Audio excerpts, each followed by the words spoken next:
Welcome into Wichita, Kansas. Corey Miller here with Frank Cusimano. Frank, I'm sure this never gets old for you. How many NCAA tournaments is this now? I guess the first one was, let's see, I think it was like 93, 94. Yeah. And I've seen like all of Mizzou's like great moments. I've seen their heartbreaking There's plenty moments. of those. Yeah. I can remember the Tyus Edney one where they had this great game against UCLA, and at halftime you thought, oh my goodness, Mizzou is moving along, they're going to beat UCLA. I went and called TWA and booked a flight for the next round of the regional, and then Tyus Edney spoiled that. I was in Omaha, Nebraska when they were a 2 seed and they lost to Norfolk State, which is still, I think, the most stunning one ever. Definitely. I was a senior in high school, told everybody I was going to Mizzou the next year, and then they lost that game, and I was embarrassed to show up to school the next. Oh, my goodness. How about the one when they beat Indiana? We were in Los Angeles, and I can still remember Bob Knight just throwing F-bombs all over the place. It ticked off at the NCAA guy, and Norm Stewart was so gracious to us. We were outside doing live shots. He came out, and boy, I've seen a lot of Mizzou basketball in the NCAA. Sounds like typical Bob Knight behavior. Yes, absolutely. Mizzou hasn't reached the Elite Eight since 2009. They lost to UConn with that great team. A lot of people think this team could maybe make a run like that. What do you think? Well, I've said this all season long, that I think this is a Sweet 16 team because, you know, they may have a guy or two have an off game.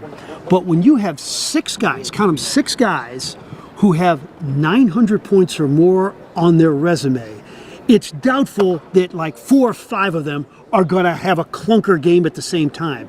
And you throw in the fact that if you're 22 to 23, 24 years old, like some of these guys are, you're not going to get rattled. I mean, this is a big stage. The bright lights are on. But these guys have done it for a long time. I don't think, 4 or 5 of them are going to all of a sudden play bad on the same day. I said this on the air just either at 5 or 6. I don't want to get too much into hyperbole, but the Mizzou practice we watched was very impressive here in Wichita. You know, it's just a practice. They're zooming around, but I was very impressed. And they're all the same. They shoot free throws, they shoot jump shots, they go through some drills, and it's, because they have their practice, their serious practice somewhere else. Mizzou decided to make themselves look like Phi Slamma Jamma. I mean, they were playing 5-on-5, they were dunking up a storm, they were shooting threes, it was spirited. Now, I don't know if that'll have anything to do with what happens tomorrow at 6:30, but they did, Corey. You're absolutely right, put on a show. Let's talk about one of the stars for Mizzou, their 3-point sharpshooter, Caleb Grill, SEC Sixth Man of the Year. It's homecoming. He's the homecoming king. Everybody's around him, a lot of media all week long for Caleb Grill. This is a guy who was once stretchered off earlier this year. He sets up like a guy who the tournament loves, who could become a star. Yeah, you're right. I can almost like picture him, no matter how far Mizzou gets on the one shining moment on that Monday night, him hitting some kind of shot. It's an interesting situation because he's obviously one of their 5 best players. And in fact, he may be the most important player they have, and he doesn't start. But at that 16-minute mark, he comes in, and then sometimes he doesn't leave. Mark Mitchell, good news on him today. He says he's ready to go for the game tomorrow after a little bit of an injury scare with his knee in the SEC tournament.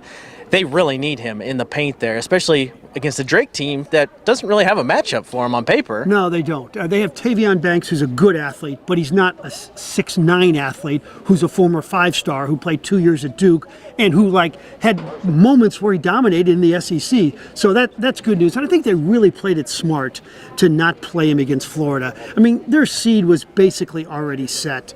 And this way you can assure he's 100% for this game. Because as much as I love Drake, and we'll talk about them in just a minute, they've never seen a 6'9" athlete like him.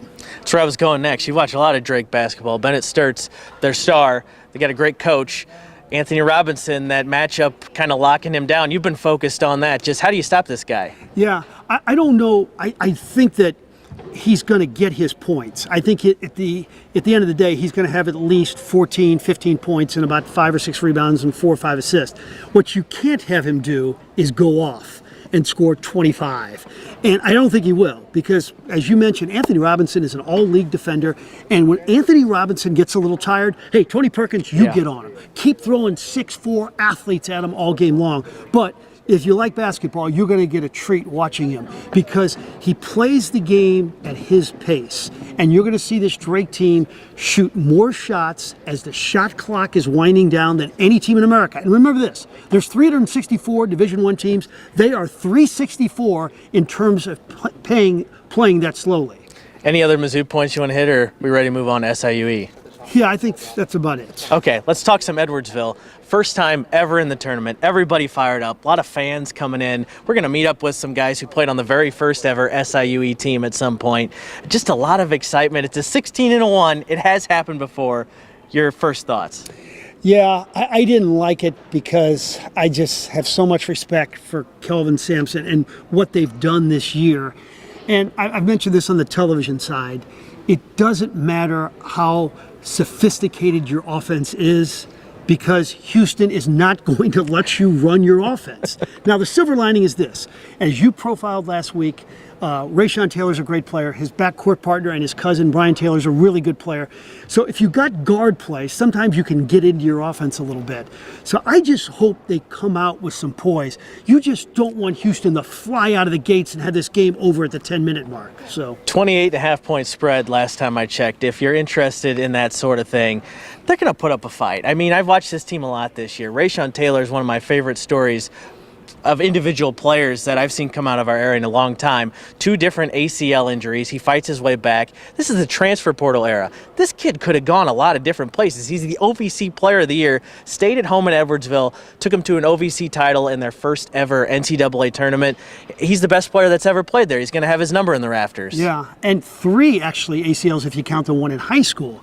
And as you mentioned last week, the coach had to tell him about all 3. So, I love the aspect of the family thing where Brian Baroni has basically said he's part of my family, I'm part of his family. And that's really cool. I mean, we're in this era where, you do this speed dating in the portal. You don't even know the type of person you're getting in. You're just writing him a check. And then you had this relationship where I assure you that when Rayshon Taylor gets married 5 years from now, Brian Baroni will be in that wedding. Absolutely. We got about 2.5 minutes left here. Some tournament thoughts at large. I know you probably filled out a bracket or 2. Who do you like in the Final Four? Well, it's awfully vogue to pick Florida. Yeah. But they're also in the same region as St. John's. So the best coach in America is the guy at St. John's. I think that's going to be fascinating. And it's going to be really cool because Mizzou could end up playing St. John's. It could be Rick Pitino against Mizzou. Now, people wondering, I'm going to root for Mizzou, but Pitino's my all-time guy. So I like Duke.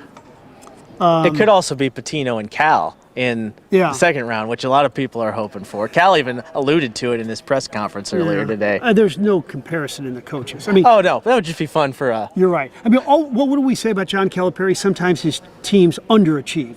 We've never said that about a Rick Pitino team. Even at Iona, they played UConn, who won the national championship, relatively close in like the first round of the NCAA tournament. 14 SEC teams in the tournament. If an SEC team doesn't win this whole thing, does the SEC get clowned on for the next couple months? Does an SEC team have to win this national championship? I don't think so, as long as they're not all going out in the first round. Like Oklahoma, UConn, I believe is the best 8-9 matchup. I'm a big Porter Mosier guy, but UConn has had this really uneven season. But I'd love to see Oklahoma win that game.